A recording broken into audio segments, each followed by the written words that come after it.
When my husband passed away, I thought I'd return to a home filled with memories and shared grief. Instead, I walked into a party, stripped of my bedroom, keepsakes, and even my place in the family I'd built. Then, hidden inside a wedding ring I thought was ordinary, I discovered the final move my husband had left behind, something that could turn everything upside down.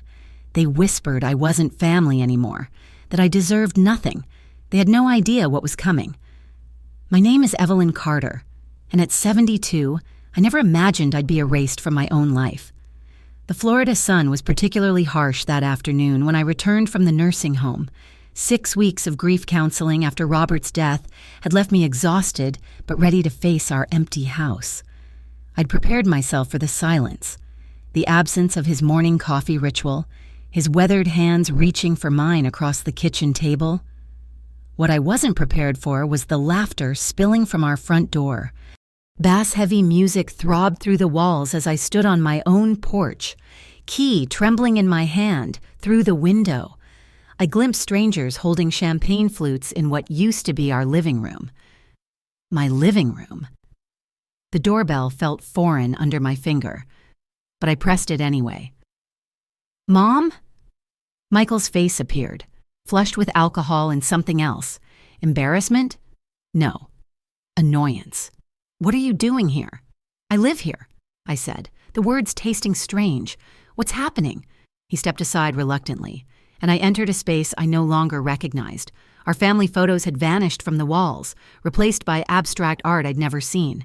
The grandfather clock Robert inherited from his father. Gone. Even the air smelled different. Some aggressive floral scent masking decades of memories. "Evelyn!" Vanessa's voice cut through the music like a blade. She glided over in a dress that cost more than most people's monthly rent, her smile sharp enough to draw blood. "We weren't expecting you today. I told Michael I'd be back this afternoon. Must have slipped his mind." She turned to the crowd, raising her voice. "Everyone, this is Michael's mother. She's been away." The way she said away made it sound like I'd been in prison rather than mourning my husband of 48 years. Conversation stuttered, then resumed at a lower pitch.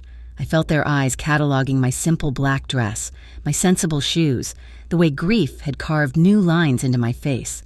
"What is this?" I asked Michael, who wouldn't meet my gaze. "A housewarming." Vanessa answered for him. "We're celebrating new beginnings. Out with the old, in with the new."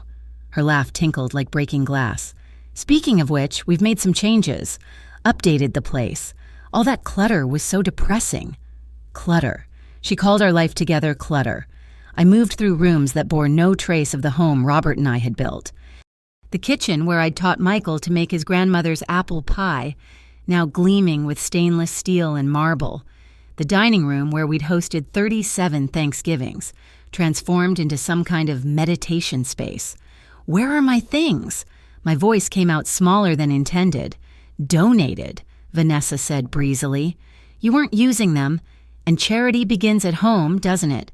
"Oh, don't look so glum. We kept some items in storage, the important stuff."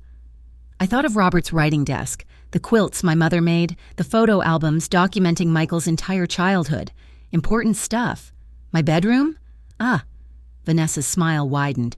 "We've converted it to an energy healing room. I'm getting certified in Reiki. You understand? The house needs positive vibrations after everything." Michael finally spoke. "You can sleep on the pull-out couch. Mom, it's comfortable." The pull-out couch, in my own home. I looked at my son. Really looked at him. When had he become this stranger who couldn't meet his mother's eyes? When had he chosen her whispers over a lifetime of love? "She's not really family anymore," Vanessa stage whispered to a woman beside her, loud enough for me to hear. "Not without Robert, but we're letting her stay, for now. Christian charity and all that." The room spun slightly. I gripped the back of a chair I didn't recognize, steadying myself against more than dizziness. They'd already decided my fate, carved up my life like vultures over carrion.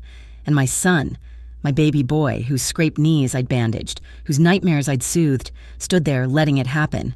"I need some air," I managed. "Outside." I found myself in a garden I no longer knew. Even Robert's roses had been replaced with some modern landscaping monstrosity. But there, kicked carelessly behind a decorative rock, I spotted something that made my heart stop. Robert's urn. My husband's ashes, the last physical remains of the man I'd loved for nearly 5 decades, discarded like garbage. As I knelt to retrieve it, my fingers brushed something else. A USB drive and a small piece of fabric, carefully wrapped in plastic. Our initials were embroidered on the cloth in my own hand, a piece from our wedding quilt. My hands shook as I hid both items in my purse. Robert had left me a message. I was certain, even in death, he was still looking out for me. Back inside. The party continued its cruel celebration. I sat on my designated couch, cradling the urn while strangers toasted to new energy in the home where I'd raised my son, loved my husband, and built a life. They thought they'd won. They thought I was nothing but a grieving old woman with nowhere else to go. They were wrong. The party finally ended at 2:30 a.m., leaving me wide awake on the pull-out couch that squeaked with every breath. My back screamed in protest, but physical pain was nothing compared to the ache of seeing my bedroom door, now marked with a brass plate reading Healing Sanctuary, firmly closed to me. By dawn, I couldn't stand it anymore. I needed to see what they'd done. The house was quiet, Michael and Vanessa presumably sleeping off their champagne in the master suite. I pushed open my former bedroom door. Gone was the 4-poster bed Robert surprised me with for our 25th anniversary. Gone was my mother's vanity where I'd prepared for countless mornings. In their place sat meditation cushions, crystals arranged in supposedly mystical patterns, and walls painted an aggressive shade of purple that Robert would have hated. Early riser, I see. I turned to find Vanessa in a silk robe, looking disgustingly fresh for someone who drunk her weight in champagne hours earlier. This was my room for 35 years, I said quietly, was being the operative word. She examined her manicured nails. Michael and I discussed it extensively. The house needs to evolve. Clinging to the past is unhealthy. And throwing away someone's entire life is healthy? Her smile could have curdled milk. We didn't throw anything away. The Goodwill was thrilled with the donations, all those dusty photo albums and ancient furniture. Someone less fortunate will appreciate them. My family photos, at Goodwill. I gripped the doorframe to keep from swaying. Where are Robert's things? His books, his tools. The garage sale last month was quite successful. We made almost $3,000. Don't worry. We put it toward the renovation costs. They'd sold my husband's belongings. While I was grieving at the nursing home, they'd packaged up his life and sold it to strangers for pocket change. You had no right. Actually, we did. Vanessa's voice turned crisp, businesslike. Michael has power of attorney. Remember? You signed it when Robert got sick. For medical decisions, but it covers property too. We consulted a lawyer, some friend of Michael's from college, perfectly legal. I remembered signing those papers in the hospital, hands shaking, thinking only of getting Robert the care he needed. Michael had pushed them across the table, saying it was just in case. I'd trusted my son. Now, Vanessa continued, about your staying here. We'll need to establish some ground rules. No interfering with our renovation plans. No complaining about the changes, and absolutely no mention of the past when we have guests. It's depressing. This is still my home. Is it? She tilted her head like a predator, studying prey. Because I don't see your name on any recent bills. Michael's been handling everything since Robert became ill. Face facts. Evelyn, you're a guest now. Our guest. As long as you behave appropriately. She swept past me, leaving a trail of expensive perfume that made me nauseous. Or maybe that was just the reality setting in. They'd been planning this. While I held Robert's hand in the hospital, while I chose his burial clothes, while I sat in that nursing home trying to process my grief, they'd been systematically erasing our life together. I made my way to the garage, hoping against hope that something remained. The space that once housed Robert's workshop was now a home gym, all chrome and mirrors. His toolbox, passed down from his father, nowhere to be seen. The pegboard where he'd carefully organized 40 years' worth of accumulated hardware, replaced by motivational posters. But there, in the corner behind a rack of weights. I spotted a familiar box. My hands trembled as I pulled it out. Christmas decorations. The one thing they'd missed. I opened it carefully, finding the ornaments we'd collected over decades. Michael's first Christmas, handprint preserved in clay, the glass angel we'd bought on our honeymoon.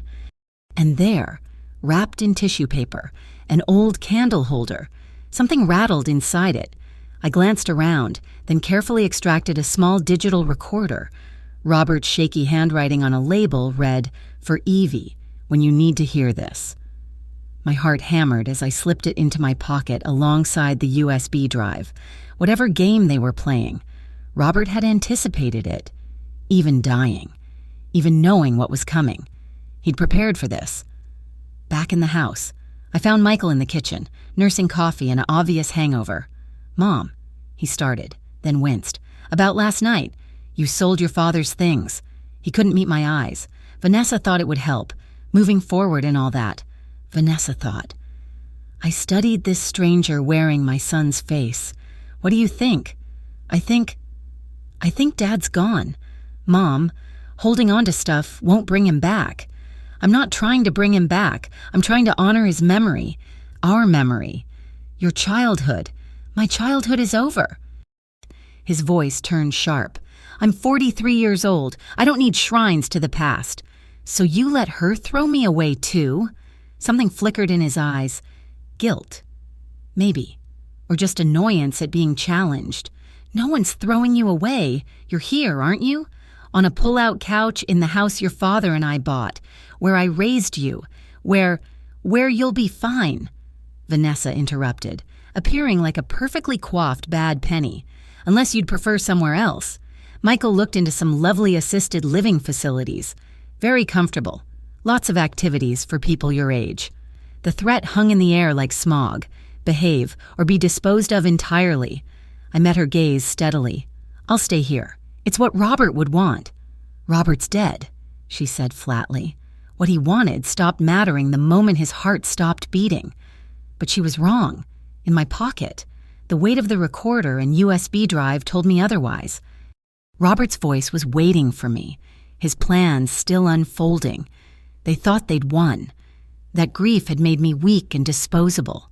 They were about to learn that some things, love, memory, and a husband's final gift to his wife, don't die so easily. That night, I waited until the house settled into sleep before retrieving the recorder. In the bathroom, the only place I could guarantee privacy, I pressed play with trembling fingers. Robert's voice, weak but determined, filled the small space. "Evie, my darling, if you're hearing this, then they've shown their true colors. Don't argue with them, sweetheart. Don't beg. That's what they expect. A weak old woman who'll fold under pressure. But you're not weak. You never were. Fight with your mind, not your heart. I've left you everything you need."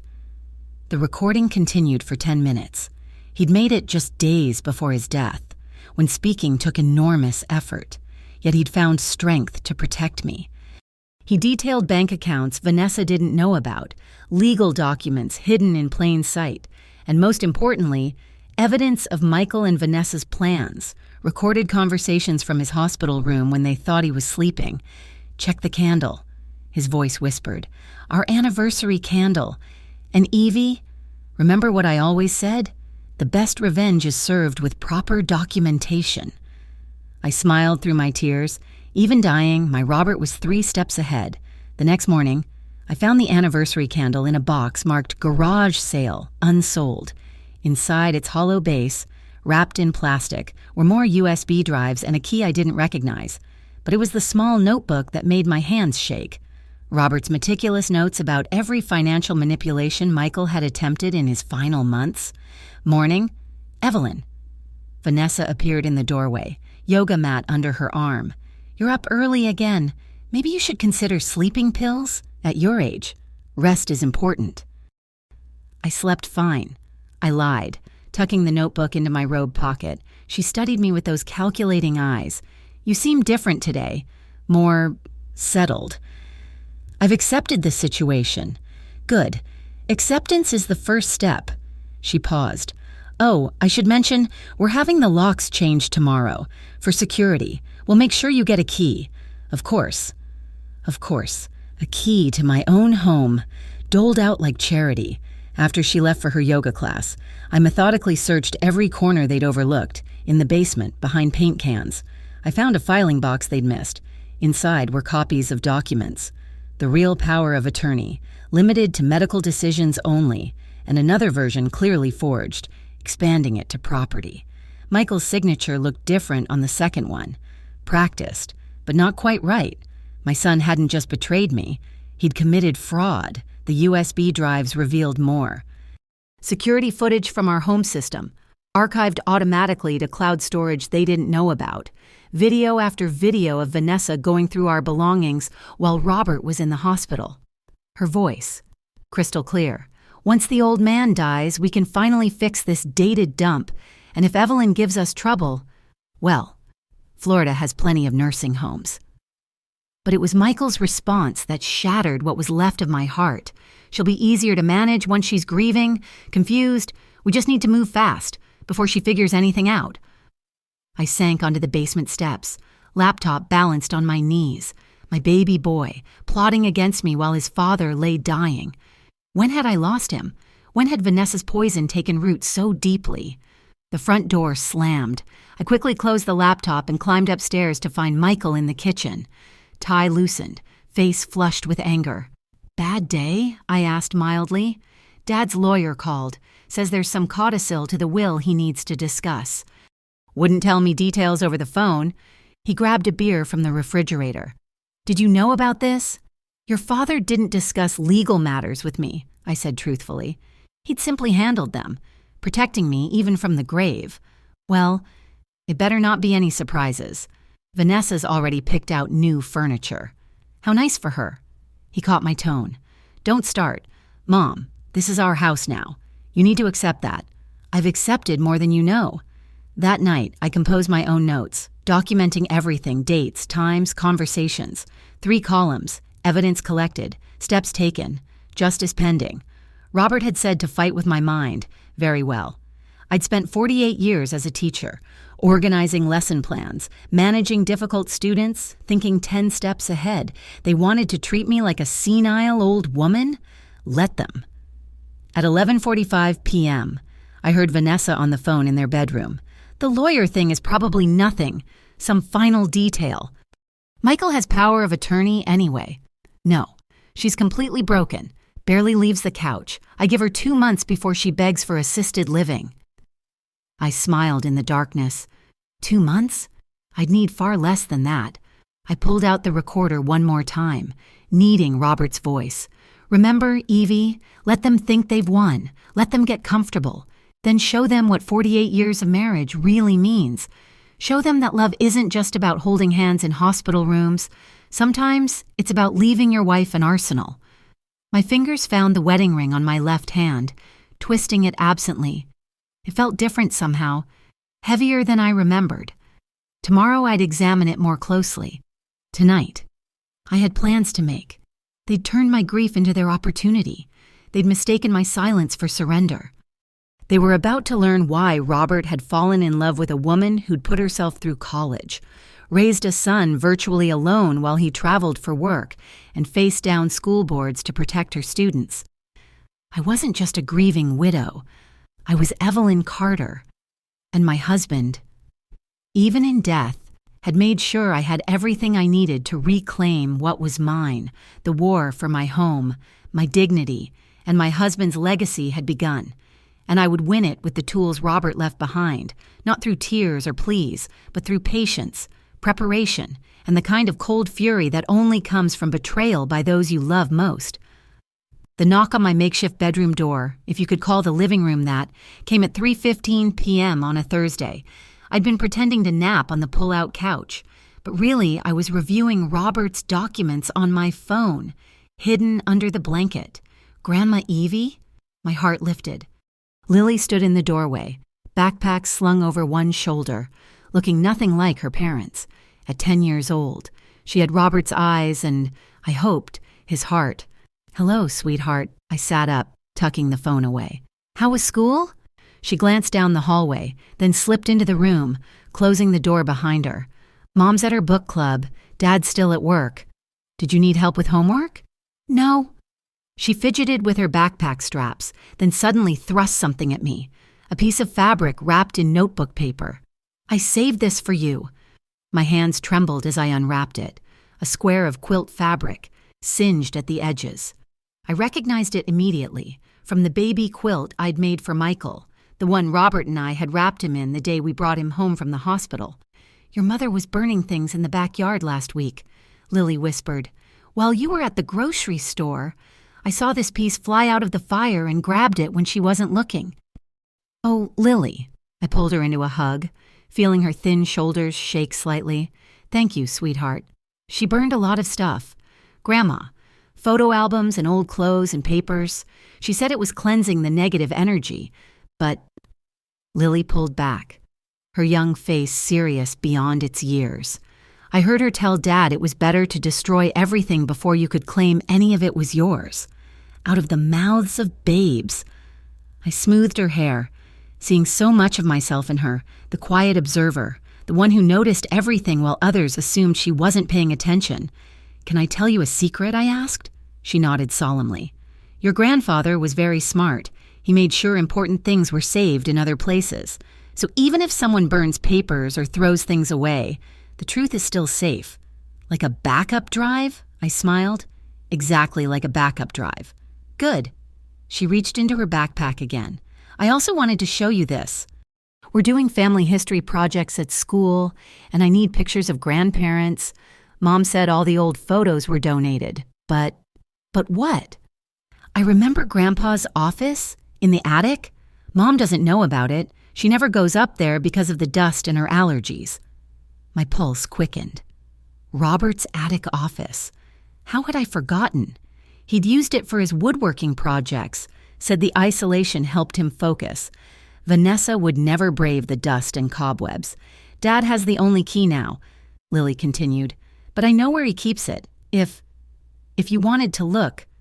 I cupped her face gently. You don't need to get in trouble for me, sweetheart. I'm not getting in trouble. I'm doing homework. She gave me a small smile that was pure Robert. Besides, they're being mean to you. Grandpa wouldn't like it. No, I agreed softly. He wouldn't. Mom threw out my pictures of him too, said dwelling on death was unhealthy for children. Her voice cracked slightly. But I miss him. Oh, sweet girl, come here. We sat together on the couch, and I told her stories about her grandfather, how he'd built her tree house with his own hands, how he'd snuck her extra cookies when her parents weren't looking, how he'd called her his little architect when she'd helped him in his workshop. I remember, she said quietly. He taught me to measure twice, cut once. That's right, and you know what else he taught? That the most important things aren't always the biggest or loudest. Sometimes they're small and quiet and hidden in plain sight. She nodded, understanding more than a 10-year-old should have to. Like you, Grandma, Mom and Dad think you're just sad and weak. But you're not, are you? What makes you say that? Because you have Grandpa's thinking face, the one he got when he was planning something in his workshop, like he could see how all the pieces would fit together before he even started. This child, this precious, observant child. You're very smart, Lily. Grandpa said I got it from you, said you were the smartest teacher he ever knew. She stood up, shouldering her backpack. The key is in Dad's desk drawer, the small one on the left. He leaves for golf at 7 a.m. on Saturdays. Lily, I'm not suggesting anything, Grandma, just mentioning facts. For my homework. She paused at the door. Oh, and Mom's planning something for next week. I heard her on the phone with someone about paperwork and signatures. She sounded really happy about it. After she left, I sat in the gathering dusk, holding the saved piece of quilt. My granddaughter, my unexpected ally. She'd risked her mother's wrath to save a scrap of fabric, understanding instinctively that some things were worth preserving. That night, I heard Michael and Vanessa arguing in their room. She was talking to Lily for over an hour, Vanessa hissed. I don't like it. She's her grandmother. She's a liability. The longer she stays, the more difficult this becomes. We need her signature on those papers before she figures anything out. She won't sign anything that gives up her rights to the house. She will if she thinks it's something else. God, Michael, grow a spine. She's one confused old woman. How hard can it be? Their voices dropped lower, but I'd heard enough. They were planning something, some trick with paperwork, but they'd made a crucial error. They'd dismissed Lily as just a child, not realizing she had her great-grandfather's eyes, her grandmother's memory, and most dangerously for them, a keen sense of justice. I thought of Robert's attic office, untouched and waiting, of the key in Michael's desk, of a 10-year-old girl brave enough to pull memories from fire. Vanessa was right about one thing. I was one old woman, but confused? No. I was focused, prepared, and now I had something I hadn't expected, an ally who moved through their house unseen, gathering intelligence with the sweet face of a child and the tactical mind of her grandfather. They'd taken my home, my possessions, my place in my own family, but they'd overlooked the one thing that mattered most, the bonds that connected me to this family's future. Lily was my granddaughter, Robert's legacy, and she'd chosen her side. The war for my home had just gained its smallest and most powerful soldier. Saturday morning arrived with typical Florida humidity. At 7:05 a.m., I watched from the kitchen window as Michael loaded his golf clubs into the car. Vanessa had left earlier for her weekend spa retreat, a monthly indulgence that cost more than most people's mortgages. The house stood quiet, too quiet for what I was about to do. I made my way to Michael's study, my heart hammering against my ribs. The desk drawer opened easily, unlocked, because who would dare touch Michael's things? Inside, beneath some papers, lay a small brass key. The attic stairs creaked under my weight, each sound making me freeze and listen. But I was alone, just an old woman exploring her own home. The door to Robert's workshop office resisted at first, then swung open to reveal a perfectly preserved piece of our past. Dust motes danced in the morning light streaming through the small window. Everything remained exactly as Robert had left it. His workbench, tools arranged with military precision. And there, on the desk, a wooden box I recognized immediately. Our anniversary gift tradition, each year. He'd make me something in secret. This would have been number 49. Inside the box, cushioned in velvet, lay my wedding ring. But wait, I touched my left hand. My wedding ring was there, on my finger where it had been for 48 years. So what was... I picked up the duplicate ring, identical to mine in every way except for its weight. It felt different, more substantial. As I turned it in the light, I noticed the tiniest seam along the band's inner edge. My breath caught. Robert had been fascinated by technology in his final years, always tinkering with gadgets.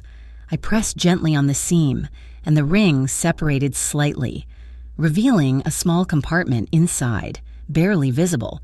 Was what looked like a computer chip. "Oh, Robert," I whispered, "what did you do?" A note lay beneath the ring box, his handwriting shaky but determined. "Evie, if you're reading this, then they've shown you who they really are. This ring contains everything. Video of my real will, recordings of their planning, proof of their forged documents. The chip is NFC enabled. Any smartphone can read it. But more importantly, Thomas Blake has the originals. You remember Thomas? We helped put him through law school 20 years ago. He's expecting you. Don't let them see this ring until you're ready. When the time comes, you'll know all my love, R. Thomas Blake. Of course. The scholarship student we'd mentored, now a successful estate attorney. Robert had thought of everything. I slipped the ring onto my right hand, moving my original to that finger. To anyone looking. Nothing had changed, but I now wore the key to everything. The attic held more treasures. Photo albums Vanessa claimed were donated sat in clearly labeled boxes. Financial records, she said, were destroyed, lined a filing cabinet. And there, in a locked drawer I opened with a key from the ring box, lay a thick envelope marked Legal Original Documents.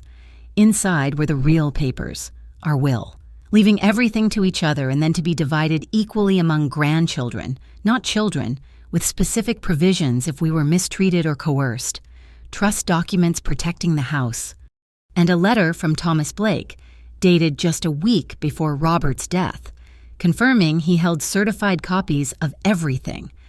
But it was the final document that made me sink into Robert's old chair, a competency evaluation from 3 separate doctors, completed a month before he died, stating he was of completely sound mind.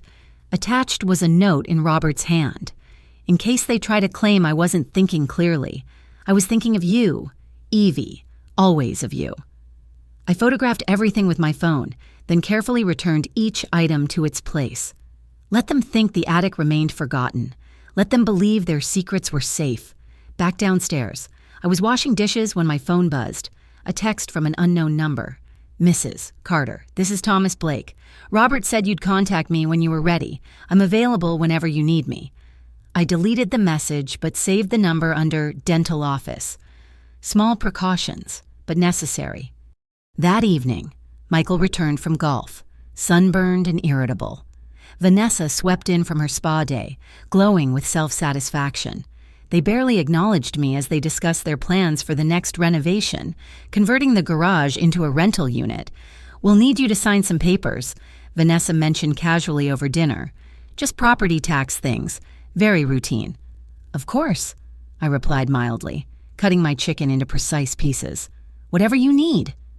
Michael and Vanessa exchanged glances. I could read their thoughts, how easy this was, how broken I'd become. Good. Let them think that. After dinner, I sat on the porch, twisting the new ring on my finger. It looked identical to my original, but its weight reminded me constantly of what it contained. Evidence. Truth. Justice waiting to be served. Lily appeared beside me, settling onto the porch step. Did you find what you needed, Grandma? I found more than I expected, sweetheart. She nodded sagely. Grandpa was smart. Yes, he was... Lily, can you keep a secret? I'm good at secrets. I believed her. This child who saved fabric from fires and noticed everything was indeed good at secrets. If anything happens, if I have to go away suddenly, or if your parents tell you I've done something wrong, I want you to remember that I love you and that the truth always comes out eventually. Like in the detective books Grandpa used to read me? Exactly like that. She leaned against my knee, and we watched the sunset paint the sky in shades of justice delayed but not denied. In my pocket, my phone held Thomas Blake's number. On my finger, Robert's final gift waited to reveal its secrets. And beside me, a 10-year-old guardian angel kept watch. Vanessa thought she'd won by burning our memories and stealing our home, but she'd failed to understand the most important lesson. Love leaves traces that no fire can destroy. And a husband's devotion extends far beyond death. The ring grew warm against my skin, as if Robert's hand still held mine. Soon, I promised him silently. Very soon. The law office of Thomas Blake stood in a restored Victorian building downtown, all cream columns and professional dignity. I'd told Michael and Vanessa I was going to the dentist. They hadn't even looked up from their laptops to acknowledge me. Thomas himself answered the door, and I nearly gasped. The scared scholarship student we'd helped through law school had become a distinguished man in his 40s, with kind eyes that crinkled when he smiled. Mrs. Carter. He took my hands warmly. I've been expecting you. His private office felt like stepping into safety. Family photos lined the walls, including one I recognized, Thomas at his law school graduation, Robert and I on either side, beaming like proud parents. Robert came to see me 3 months before he passed, Thomas began, gesturing for me to sit. He knew what was coming, not his death, necessarily, but what would happen after. He'd overheard things, seen documents Michael thought were hidden. The forged power of attorney? Thomas's eyes sharpened. You found that? Good. Robert suspected but couldn't prove it. He had me draw up new documents, completely ironclad. Everything goes to you, Mrs. Carter, the house, the investments, his company's shares, everything. But Michael said. Michael lied. Thomas opened a file thick with papers. Or rather, Vanessa lied and Michael chose to believe her. The will they think exists. Robert never signed it. The power of attorney they're using? Fraudulent, but Robert was clever. He wanted them to show their hand first. The ring, I said, touching it unconsciously. Thomas smiled. Ah, yes, his masterpiece. He spent weeks on that, working with a tech-savvy friend. May I? I slipped off the ring, watching as Thomas produced a phone and held it near the band. The screen lit up immediately. Files appearing, videos, documents, audio recordings. Everything's here, he said. But the physical documents in my safe are what the court will need. Robert also set up security cameras they don't know about, backing up to a private cloud. We have footage of Vanessa destroying your belongings, discussing their plans to force you out, even celebrating Robert's death as their opportunity. My stomach turned. They celebrated. The night after the funeral, champagne and planning renovations. His voice gentled. I'm sorry, Mrs. Carter, but we needed the evidence. When do we act? That's your choice. Robert's instructions were to let you decide the timing. But I should warn you, Vanessa's been making inquiries about having you declared incompetent. She's been documenting what she calls concerning behavior, talking to yourself, confusion, inability to cope, all manufactured, of course, but dangerous if a judge believes it. I thought of all the times I'd sat quietly, letting them think I was broken. How soon can we move? I can file the paperwork today, but Robert suggested something else. Thomas pulled out an envelope, an invitation to a will reading. He technically had 2 wills, the one leaving everything to you and an older one splitting things between you and Michael. They don't know the newer one exists. So we invite them to hear the old will, and then present the new one, complete with video testimony from Robert explaining why he changed it. He was quite thorough in his reasoning. I thought of Michael's face when he learned the truth. My son, my baby boy.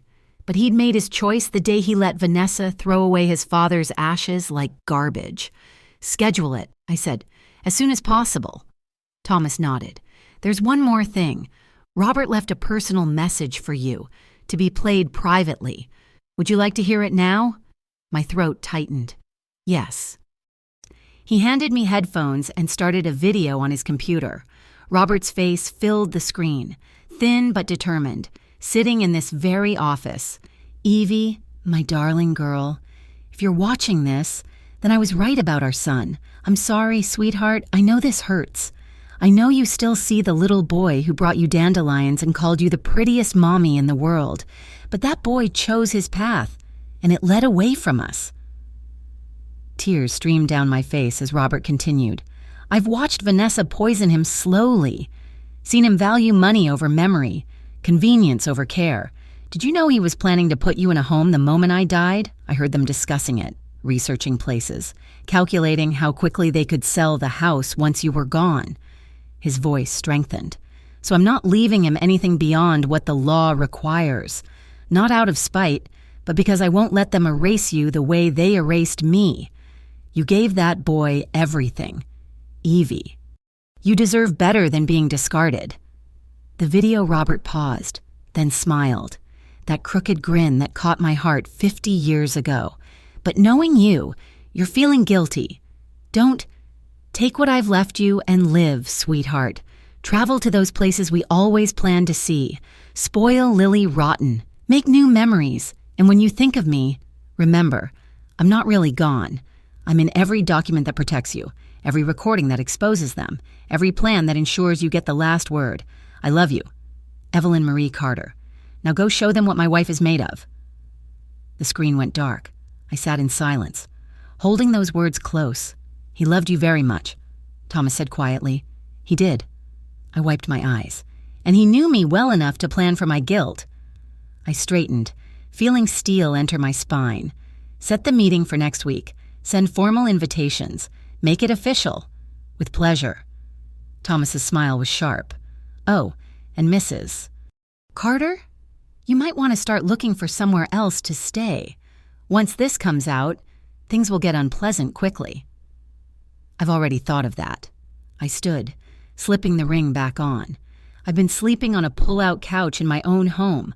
Thomas, there's nowhere to go but up.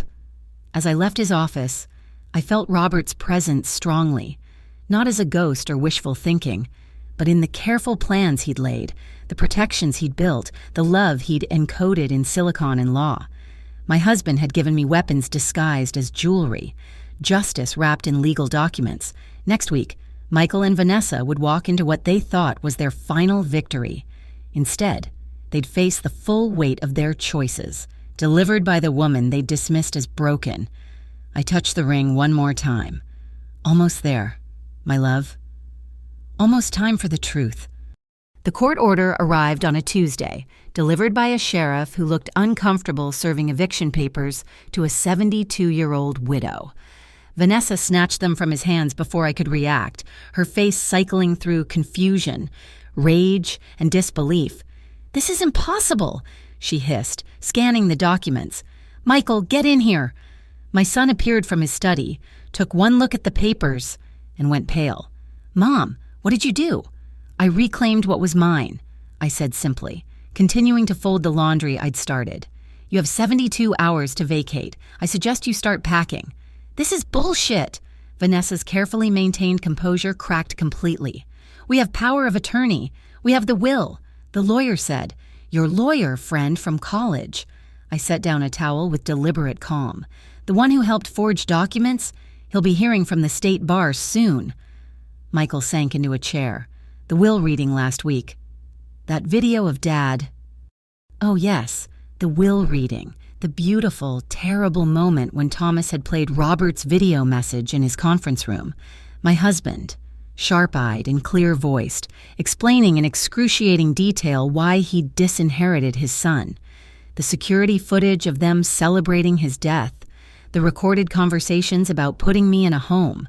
The evidence of fraud, elder abuse, and attempted theft. Vanessa's lawyer had tried to object, only to be shut down by Thomas's impeccable documentation. The judge had taken less than an hour to rule in my favor and issue the eviction order. "He was sick," Vanessa spat. "Not in his right mind. We'll contest." "With what money?" I asked mildly. "The accounts are already frozen pending investigation of fraud. Your credit cards, the ones you've been using so freely, those were in Robert's name. They've been canceled." Her face went white. "You can't." "I can. I did." "And Vanessa? That spa membership you love so much, the country club, the yoga studio, all canceled. You'll need to reapply in your own name with your own credit." I smiled. "Good luck with that." Michael stood abruptly. "Mom, please, let's talk about this. We're family." "Family?" The word tasted bitter. "Family doesn't throw ashes in the garden like garbage. Family doesn't burn photo albums and sell memories for pocket change. Family doesn't whisper she's not really family anymore at parties in her own home. That was Vanessa. And you let her." My voice stayed level, but decades of teacher authority rang through it. Every cruel word, every destroyed treasure, every plan to discard me, you stood there and let it happen. You chose her, Michael. Now live with that choice. "Where are we supposed to go?" Vanessa demanded. "I believe you researched several lovely assisted living facilities for me. Perhaps one of them has availability." I returned to my laundry. "Oh, and I'd pack carefully. The movers will be supervised by officers of the court. Any attempt to take items that belong to the house will be prosecuted as theft." Vanessa stormed upstairs, her heels striking the floor like gunshots. Michael remained, looking lost.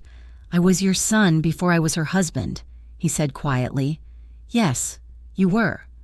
I met his eyes, which makes your betrayal so much worse. Over the next 3 days, I watched them pack with the same detached calm I'd perfected during their cruelty. The court-appointed supervisor, a no-nonsense woman named Patricia, checked every box against an inventory Thomas had prepared from the security footage. "Ma'am, they're trying to take the silver," Patricia reported on day 2. "That was a wedding gift to Robert and me," I said. "It stays. The art in the bedroom, purchased with Robert's money. It stays. Patricia, let me simplify this for you. Unless they can show a receipt in their names, paid with their own funds, it stays." By the end, their belongings filled perhaps a dozen boxes. Everything else, the furniture, the electronics, the renovations they'd paid for with stolen funds, remained with the house. My house. Vanessa tried one last manipulation the final morning. "You know this is wrong," she said, standing in the doorway with mascara streaking her cheeks. "We're going to be homeless. Is that what you want?" What I wanted was to grieve my husband in peace, in my own home, surrounded by our memories. You took that from me. I stepped aside to let the movers pass. What happens to you now is not my concern. Lily will hate you for this. Lily helped me discover the truth. She's the one who saved evidence from your bonfire, who told me about the attic office, who understood that love means preservation, not destruction. I smiled at Vanessa's shocked face. Did you really think she didn't notice you burning her grandfather's photos? That child sees everything. Michael appeared with the last box. He paused beside me, and for a moment, I saw my little boy again. Lost, confused, seeking comfort. "Mom, don't."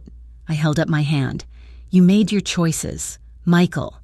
Every signature on those fraudulent documents. Every silent moment while she destroyed our life. Every plan to discard me. Those were choices. Now live with them. Can I ever? I don't know." It was the most honest answer I could give. Maybe someday, but not now. Not for a long time. They left at 11:47 a.m., their fancy car loaded with boxes, supervised by Patricia until they cleared the property line. I stood in my doorway, and watched them go. The house felt different immediately. Lighter, cleaner, as if Robert's spirit, satisfied with justice served, could finally rest.